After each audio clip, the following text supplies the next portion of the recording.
So, kailangan kaibiganin ko yung presidente. Kaya ako, minsan hindi ako I do not talk about the other. Ito lang si Pacquiao because out of the blue, he just blurted out na corrupt ang so gano'n. So I am forced to. By the way, meron akong, I remember, he has a tax evasion case. And he is been assessed to pay 2.2 billion ang utang niya na hindi niya binayaran ang gobyerno. Of all these fights, lahat na yan considered since the beginning. Maraming awa yan.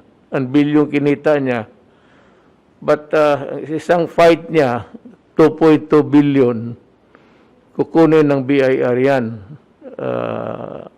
Amerika, walang problema. Talagang bayad yan, hindi, kulong ka. So dito, I remember that I'll try to find out. May ano yan siya, may utang siya 2.2 billion. Not because gusto ko siyang habulin, ayaw ko. But sabi kasi niya, corrupt.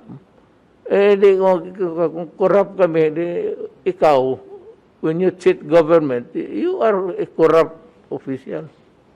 Lalo na. So, I remember na meron may kaso siya. It's still, I think, with the courts. I do not know, but I'll check it.